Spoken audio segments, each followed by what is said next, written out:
الحمد لله رب العالمين والصلاة والسلام على رسول الله محمد وعلى آله وأصحابه أجمعين.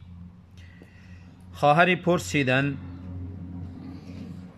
شخصی سوال میکند و تشویق میکنه هر کی اگر جواب این سوال را داد برش جایزه میدهیم.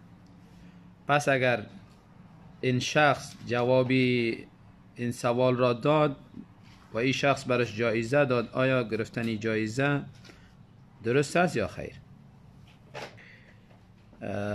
خواهر محترمه، اگر شخصی سوال میکند چی در مسابقات باشه یا غیر مسابقات و یا این که تشویق برای حفظ کردن قرآن میکنه و او را مسابقه میگذاره یا احادیث رسول الله صلی الله علیه وسلم و هر کاری خیره، اگر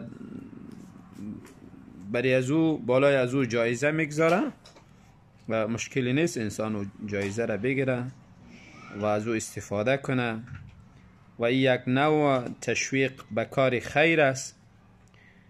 و رسول الله صلی الله علیه وسلم در مسند احمد حدیث میآید سابق بین الخیل و اعطى السابقه، در میانی اسبها مسابقه انداخت و کسی که سبقت کرد برای از اون جایزه داد. پس گرفتن جایزه چه مسابقات قرآن بوده باشه یا مسابقات حفظ کتابهای دینی بوده باشه یا حفظ سیرت نبوی بوده باشه یا جوابی دینی دیگری بوده باشه، مشکل نداره پولی از او را گرفتن. برادری سوال کردن قرآن را خوانده برای آدم زنده بخشیدن جایز است یا خیر؟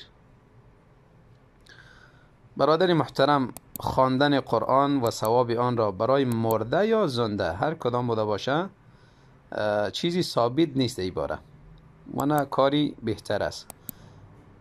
از اینکه انسان قرآن خودش میخوانه، اجر و ثواب قرآن به خودش بوده باشه و به اجر و ثواب زیاد نیاز داره انسان خودش، و بعد از خواندن قرآن دعا بکنه، هر وقت دیگری دعا بکنه و دعا ثابت شده، از همه چیز دعا بهتر است برش، برای مرده یا زنده هر کدامش دعا کند.